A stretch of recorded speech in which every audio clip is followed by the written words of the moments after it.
আপনারা মোড়ক করবেন, ওখানে উৎপাদনের তারিখ, মেয়াদের তারিখ, মূল্য সহ আনুষঙ্গিক তথ্যাদি আপনারা দিয়ে দিবেন, ওজনও লিখবেন। বুঝতে পেরেছেন?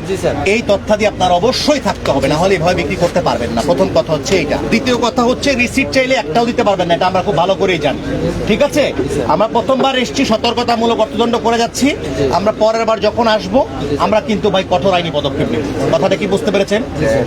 আপনার মূল্য তালিকা কোথায়? সব আইটেম কভার করেছেন? যত আইটেম আছে সব আসছে না বাদ আছে? মানে যেগুলো স্যার সব আইটেম কভার করতে পারে না, এত আইটেম আমার বিশাল দোকান, এত তো আরই করে নাই। এবং এগুলোতে আপনার লেভেল দিতে হবে। এটা ওজন কতটুক, এটার নাম কি, এটা মূল্য কত, উৎপাদন হয়েছে কবে, কতদিন ভালো থাকবে। এটা তো সারা জীবন ভালো থাকবে না, মানে একটা লাইফ স্প্যান আছে, এটা দিতে হবে। কথাটা কি বুঝতে পেরেছেন? জি স্যার। ওই যে ওখানে সয়া সস রেখেছেন, একটারও কোনো এমআরপি নাই দেখা যাচ্ছে। আমরা কি পরিষ্কার করতে পেরেছি কথা আপনাকে? জি স্যার। ধন্যবাদ আপনাকে। ওনাকে একটা অর্থদণ্ড করেন।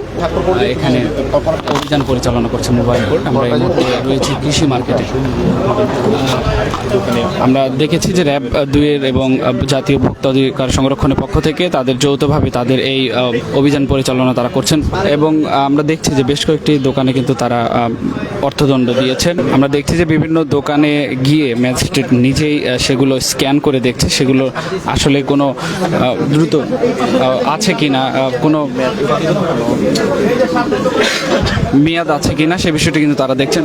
তারা যে রসিদগুলো রয়েছে জিনিসপত্রের, সেই রসিদগুলো কিন্তু দেখার চেষ্টা করছে, এবং রসিদ না দেখাতে পারলে কিন্তু অর্থদণ্ড করা হচ্ছে। আমরা সেটি আপনাদেরকে দেখানোর চেষ্টা করছি। এই মুহূর্তে কৃষি মার্কেট, মোহাম্মদপুর কৃষি মার্কেটে আমরা রয়েছি, ঠিক এখানে কিন্তু এটি চলছে। এটা রসিদ আছে নিশ্চয়ই আপনার কাছে, একটু দেখান কোম্পানিটা।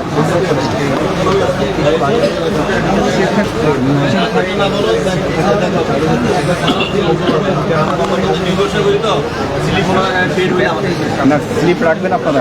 প্রত্যেকটি দোকানে ম্যাজিস্ট্রেট নিজেই ঘুরছেন এবং জিনিসপত্রের যে স্ক্যানার দেওয়া রয়েছে স্ক্যান করে তিনি দেখছেন, এবং কোনোটাতে স্ক্যানে প্রবেশ করতে না পারলে সেটি নিয়ে কিন্তু তারা দোকানের সঙ্গে কথা বলছেন, এবং মেয়াদ উত্তীর্ণ বা মেয়াদ ছাড়া যেসব প্রোডাক্ট রয়েছে সেগুলো দেখে কিন্তু তারা জরিমানা করছেন দোকানিকে। আমরা এই মুহূর্তে রয়েছি কৃষি মার্কেট, মোহাম্মদপুর কৃষি মার্কেট এলাকায়, এবং এখানে ভোক্তা অধিকার সংরক্ষণ এবং র্যাব 2 এর পক্ষ থেকে মোবাইল কোর্ট পরিচালনা করছেন যৌথভাবে।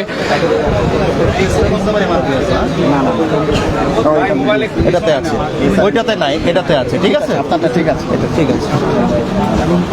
কোনো বাইরের পণ্য হলে ইম্পোর্টারের সিল রাখবেন। হচ্ছে লোক এই যে যেহেতু এই ধরনের প্রোডাক্টগুলো বিক্রি করতেছেন, সতর্ক করে দেন, সতর্ক করে আমরা এই করে। আপনি দেখেন আপনার কাগজপত্র আমরা মোটামুটি ঠিক পেয়েছি। ঠিক আছে, আমরা আপনাদেরকে এইবার সতর্ক করে দিলাম, পরের বার এই কয়েকটা যে প্রোডাক্টের কাছে আপনারা বিক্রি করতেছেন এগুলোর গায়ে আনুষঙ্গিক দাম লিখে দিবেন, ওজন লিখে দিবেন।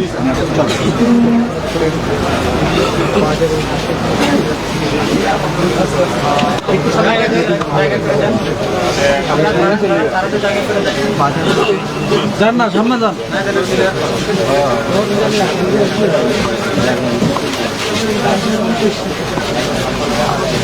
থাকেন না, দেখি কি অবস্থা এখানে দেখেন। এই যেখানে মনোবিক্রি সরে যান। আর সবচেয়ে বড় কথা, এই যে জিনিসগুলো বিক্রি করে এগুলো তো ভাই মানে এটা কি বলবো, এগুলো তো লিটারালি বিষ, সাব স্ট্যান্ডার্ড প্রোডাক্ট। ঠিক আছে, এগুলো বিক্রি করা যাবে না। কথা কি বুঝতে পেরেছেন? এগুলো বিক্রি করা যাবে না। আর এই যে দেখেন প্রোডাক্টগুলো, এগুলো প্যাকেটগুলো নামান, এটা নামান, আখরোট নামান, এটা নামান, এটা নামান, এগুলো তো অনেক দাম। কিন্তু এগুলো আপনারা দেখি ওটা নামান, ওই যে কালো কিসমিস, ওই যে কালো কিশমিশ নামান। এগুলো কি বিনামূল্যে বিক্রি করেন নাকি? তাহলে দাম লেখেন না কেন?